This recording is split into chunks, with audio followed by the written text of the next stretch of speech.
नमस्कार, India news देख रहे हैं आप। आपके साथ मैं अभिषेक पांडे। बुलेटिन की शुरुआत करेंगे और रुक करेंगे इस वक्त तमाम अहम जानकारियों का। आपको बता दें कि पीएम मोदी का आज उत्तराखंड दौरा है। बड़ी अपडेट, बड़ी जानकारी आपको दे रहे हैं। देवभूमि को कई बड़ी सौगातें पीएम मोदी देंगे। दिल्ली देहरादून इकोनॉमिक कॉरिडोर का शिलान्यास जहां पर पीएम मोदी करेंगे। देहरादून में पीएम की संकल्प रैली आज है और विधानसभा चुनाव के लिए बीजेपी शंखनाद करेगी। उत्तराखंड की राजधानी देहरादून में आज प्रधानमंत्री नरेंद्र मोदी की बड़ी रैली होने जा रही है और माना जा रहा है कि इस रैली में 1.25 लाख से अधिक लोग शामिल होंगे और वहीं इस रैली को उत्तराखंड में बीजेपी का चुनावी शंखनाद भी माना जा रहा है। प्रधानमंत्री नरेंद्र मोदी की विजय संकल्प रैली के लिए परेड ग्राउंड में सभी तैयारियां पूरी कर ली गई हैं और पीएम मोदी रैली से पहले 15,728 करोड़ रुपए की 11 परियोजनाओं का शिलान्यास करेंगे और 2,573 करोड़ रुपए की लागत से तैयार 7 योजनाओं का उद्घाटन करेंगे। फिलहाल पीएम मोदी की इस रैली को आगामी विधानसभा चुनाव की दृष्टि से काफी अहम माना जा रहा है क्योंकि उत्तराखंड की धरती जो है वो सज चुकी है रण के लिए और तमाम पार्टियां जो हैं वो इस रणभूमि में उतर चुकी हैं। तो वहीं इस बीच जिस तरीके से प्रधानमंत्री नरेंद्र मोदी की ये रैली, तो इस रैली को शंखनाद माना जा रहा है अब भारतीय जनता पार्टी की ओर से। तो प्रधानमंत्री आज जो है उत्तराखंड के दौरे पर रहेंगे। तमाम सौगातें यहां पर उत्तराखंड वासियों को पीएम मोदी देंगे और कई योजनाओं का लोकार्पण और शिलान्यास भी इस दौरान होगा और करीब 18,000 करोड़ की योजनाओं का लोकार्पण और शिलान्यास इस कार्यक्रम के दौरान होगा।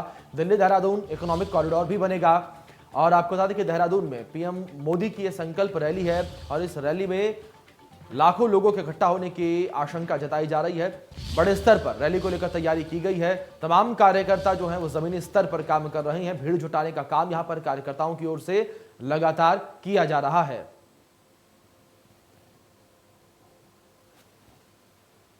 तो देवभूमि को कई बड़ी सौगातें पीएम मोदी देंगे। आज पीएम मोदी की रैली है और पीएम मोदी अपनी रैली के दौरान जो है मंच से कई घोषणाएं भी कर सकते हैं।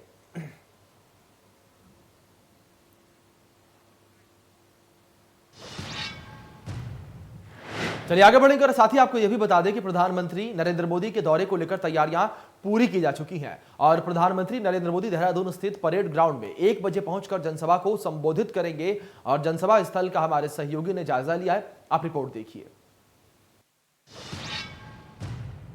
प्रधानमंत्री नरेंद्र मोदी के दौरे की तैयारियां लगभग पूरी की जा चुकी हैं। इस वक्त हम मौजूद हैं देहरादून के परेड ग्राउंड में, जहां आपको दिखाना चाहेंगे जहां की व्यवस्थाएं की गई हैं। काफी चाक चौबंद व्यवस्था की गई है। कुल मिलाकर देखें तो पिछले कई दिनों से लगातार चल रही व्यवस्थाओं को मुकम्मल करने की कवायद आज पूरी हो चुकी है और आज इसी ग्राउंड में 1 बजे प्रधानमंत्री नरेंद्र मोदी पहुंचकर जनसभा को संबोधित करेंगे। खास बात यह रहेगी कि आगामी चुनाव के मद्देनजर प्रधानमंत्री नरेंद्र मोदी का यह दौरा काफी महत्वपूर्ण माना जा रहा है और इसी क्रम में अगर हम बात करें तो आप देख सकते हैं कि ये चारों तरफ काफी मात्रा में पुलिस बलों की तैनाती की गई है। जो पुलिस मुख्यालय से मिली जानकारी के अनुसार करीब यानी कि इस प्रोग्राम के मद्देनजर करीब 2000 से अधिक पुलिस बल लगाए गए हैं। चारों तरफ आप देख सकते हैं कि अभी फिलहाल जो जनता है वह नहीं आई है, लेकिन फिलहाल कुर्सियां आपको देख सकते हैं। करीब जो कुर्सियां बताई जा रही है 30 से 40 हजार कुर्सियां इस पूरे ग्राउंड में लगाई गई हैं। चारों तरफ पुलिस बल भारी मात्रा में तैनात किए गए ताकि सुरक्षा व्यवस्था की लिहाज से कोई चूक ना हो सके। तो हालांकि यह दौरा कहना कि महत्वपूर्ण के साथ साथ जो है व्यवस्थाएं मुकम्मल करने की कवायद पहले से चल रही थी और जो व्यवस्थाएं हैं वह लगभग पूरी हो गई हैं। तो यह कह सकते हैं कि जो एक लंबे समय यानी कह सकते हैं कि आगामी चुनाव से पहले प्रधानमंत्री नरेंद्र मोदी का एक चुनावी दौरे के रूप में यह पहला दौरा भी माना जा रहा है। हालांकि इससे पहले पिछले महीने भी दौरा किया था प्रधानमंत्री ने। उसके बाद से यह दौरा जो है आगामी चुनाव के लिहाज से काफी महत्वपूर्ण, क्योंकि ये कहा जा रहा है कि इस दौरान जो है चुनावी शंखनाद करेंगे, क्योंकि अब आगामी चुनाव में महज 1 महीने का ही वक्त बचा है। ऐसे में भाजपा संगठन दमखम से तैयारी में जुटी हुई है। हालांकि ये दौरा कहीं ना कहीं एक इसलिए भी महत्वपूर्ण है कि तमाम विकास कार्य की योजनाएं हैं उसका भी प्रधानमंत्री लोकार्पण शिलान्यास करेंगे। जो अभी तक जानकारी मिल पाई इसके अनुसार जो है 18,000 करोड़ की लागत से 18 परियोजनाओं का लोकार्पण शिलान्यास करेंगे। तो कुल मिलाकर यह जो पूरा कार्यक्रम रखा गया, काफी भव्य रूप से कार्यक्रम बनाया गया था और इसको सफल बनाने में बीजेपी कार्यकर्ता लगातार जुटे हुए हैं। और इसी क्रम में लगभग कुछ घंटे बाद ही प्रधानमंत्री नरेंद्र मोदी यहाँ पहुंचेंगे और जनसभा को संबोधित करेंगे। कैमरामैन सौरभ के साथ Rohit Soni, India news, Dehradun. PM Modi के आगमन को लेकर तैयारियां जो है पूरी कर ली गई हैं और इसी बीच हमारे सहयोगी रोहित सोनी लाइव भी हमारे साथ जुड़ गए हैं, उनका रुख कर लेते हैं। रोहित, सबसे पहले जानकारी यहाँ पर लेना चाहेंगे। तैयारियां तो हमने रिपोर्ट में देख लिया, सब कुछ कर ली गई है, तमाम तरह की तैयारियां की गई हैं, लेकिन जिस तरीके से ओमिक्रॉन का खतरा लगातार बरकरार है, उसको लेकर क्या कुछ एहतियात बरते जा रही हैं? निश्चित रूप से देखा जाए तो मामला लगातार बढ़ता था। इस ग्राउंड में खास व्यवस्था यह की गई कि जो भी प्रधानमंत्री का संबोधन सुनने आएगा, जो जनता आएगी उसके लिए मास्क का व्यवस्था की गई। देख सकते हैं हमारे बगल में ये जनता तमाम है, हालांकि इसके अंदर के लोगों को छोड़ दिया गया, तो लगभग सभी लोगों ने मास्क लगाया हुआ है। कह सकते कि लगातार 10 लोगों में काफी उत्साह भी देखा जा रहा है, लेकिन जमात किए गए हैं, लेकिन कहीं ना कहीं एक चीज अभी दिखाई दे रही है कि कोविड प्रोटोकॉल को लेकर के जो व्यवस्थाएं की गई थी, जो नियम बनाए गए थे कि लोग बैठेंगे तो ऐसे मास्क का पूर्ण रूप से पालन कराया जाएगा। वह होता कहीं भी दिखाई देते तमाम लोग ऐसे जो मास्क नहीं पहनने जा रहे हैं, लेकिन फिर भी कह सकते कि जो लोग हैं यहाँ पहुंचे हैं उनमें काफी उत्साह देखने को मिल रहा है। आप देख सकते हैं लगातार जो लगाए जा रहे हैं और लोगों में काफी उत्साह दिखा जाता है। और अभी कुछ समय बचा हुआ, करीब 1 से 1.5 घंटे का वक्त है अभी प्रधानमंत्री के यहाँ पहुंचने में।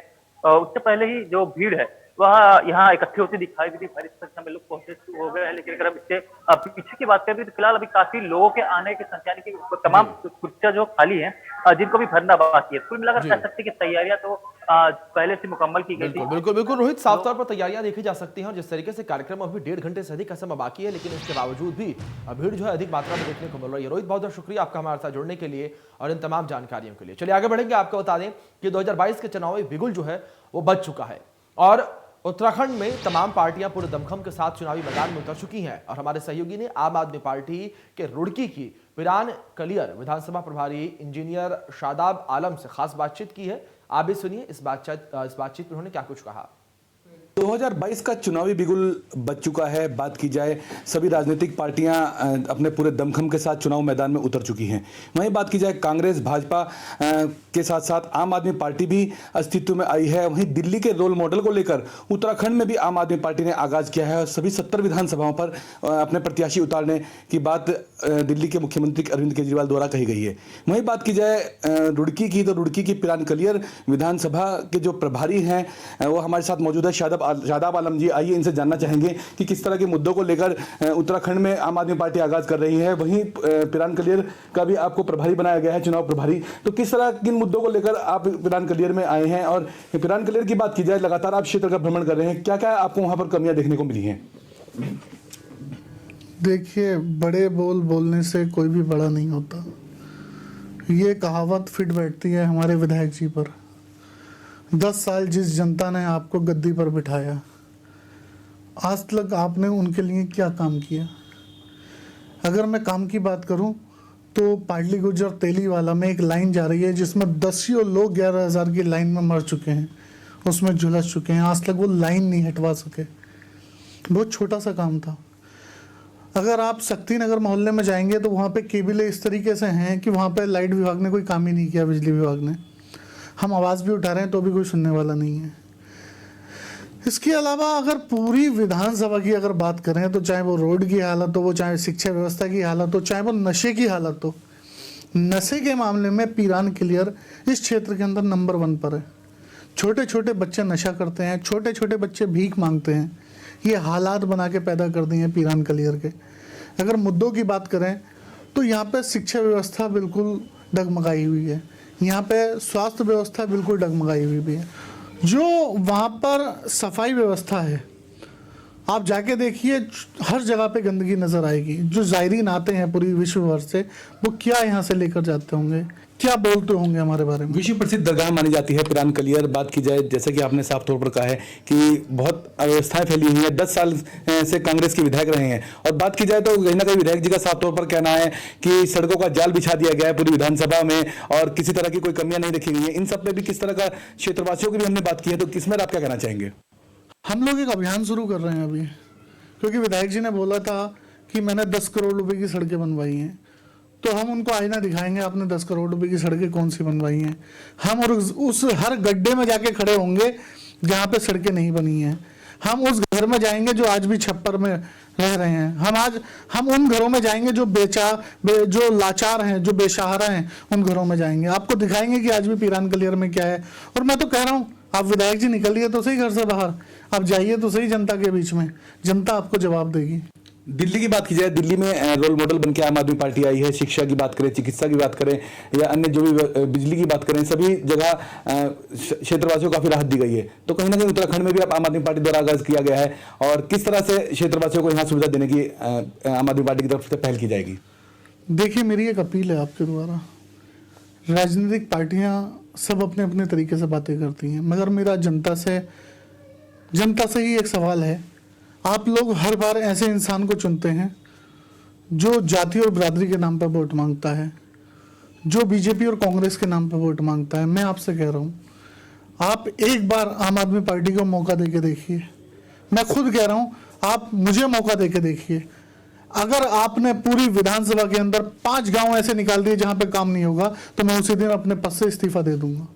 अगर हिम्मत है विधायक जी के अंदर तो बोल कर दिखाएं। जी हाँ, मौजूद थे हमारे साथ शादाब आलम जी, जो कि बात की जाए पिरान कलेर के प्रभारी हैं, विधानसभा प्रभारी हैं, और कहीं ना कहीं दावेदारी भी पूरी तरह से इन्होंने अपनी पिरान कलेर विधानसभा पे ठोक दी है।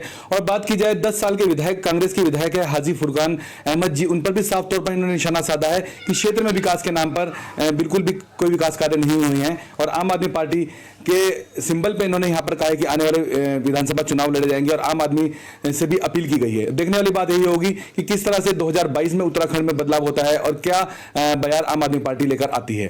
Prince Sharma, India news, Roorkee. तो दिल्ली सरकार के कैबिनेट मंत्री हमरान हुसैन पिरान कलियार पहुंचे, जहां पर उन्होंने जनता से संवाद किया, और संवाद के दौरान भारी संख्या में लोग यहां पर उन्हें सुनने के लिए पहुंचे थे। उन्होंने कहा कि उत्तराखंड की बर्बादी के लिए कांग्रेस बीजेपी जिम्मेदार है। उत्तराखंड में अपरंपार संभावनाएं हैं, वहीं यहां पर अगर सही से काम किया जाए तो विकास की नदियां बहेंगी। इस बार जनता के पास तीसरा विकल्प है। उत्तराखंड के लोग बदलाव चाहते हैं। हमारी सरकार बनते ही हर वादे पूरे होंगे।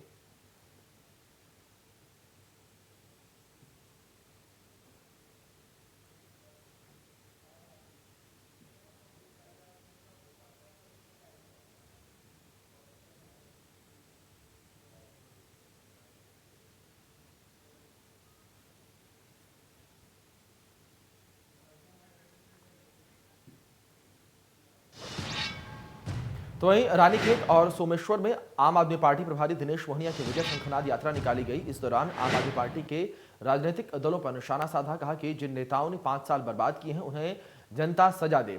उन्होंने कहा कि जनता के पास जो भी आए उससे पूछें क्यों दे तुम्हें वोट, और जो नेता दोबारा आए उनसे पिछला हिसाब लें। दिनेश मोहनिया ने कहा कि जो वादे पूरे करें उन्हें अपना वोट दें।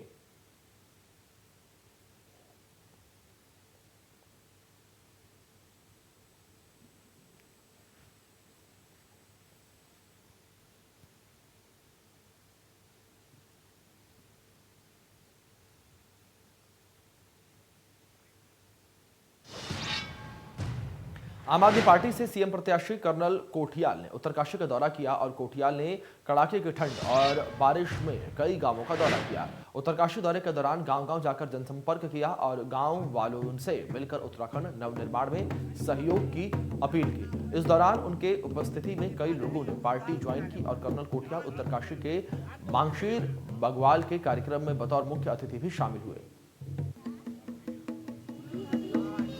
आपदा आई थी और उस समय कर्नल साहब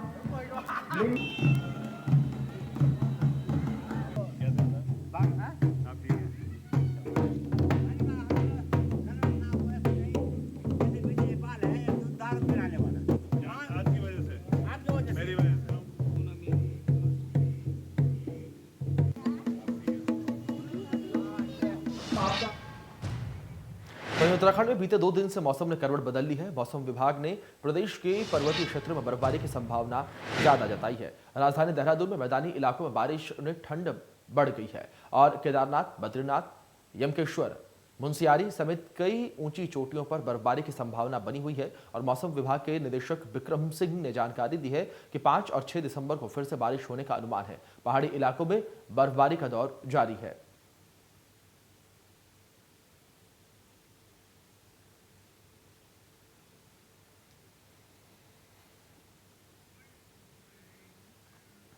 नमस्कार, मैं विक्रम सिंह, निदेशक मौसम केंद्र देहरादून से। उत्तराखंड के लिए मौसम की बात करें आज 3 तारीख दिसंबर की है और पिछले जो 24 घंटे हमारे गुजरे हैं तो उसमें बहुत हल्की से हल्की जो बारिश और बर्फ़बारी है वो प्रदेश में देखने को मिली है। और जो बर्फ़बारी वो 3500 मीटर या उससे अधिक ऊंचाई वाले जो क्षेत्र थे वहीं पर वो रही है। और अभी आज भी अगर देखें तो जो बहुत हल्की एक्टिविटी है रेनफॉल या स्नोफॉल की, वो जो हमारे हिल्स वाले एरियाज हैं उत्तराखंड के, उसमें आज भी वो कुछ जगहों में रहेगी। लेकिन कल आप देखेंगे तो जो मौसम है वो साफ़ हो जाएगा, तो 4 तारीख को करीब करीब मौसम साफ़ रहने वाला है। लेकिन जब आप 5 तारीख में जाएंगे तो फिर से एक पश्चिमी विक्षोभ जो है वो उत्तराखंड को प्रभावित करेगा। उसकी वजह से हल्की से मध्यम बारिश और बर्फ़बारी 5 तारीख को जो है ज़्यादातर जगहों में प्रदेश में वो देखने को मिलेगी। बर्फ़बारी की जहाँ तक बात है तो इस बार वो 2500 मीटर या उसके आसपास तक के जो क्षेत्र है वहाँ तक वो देखने को मिल जाएगी।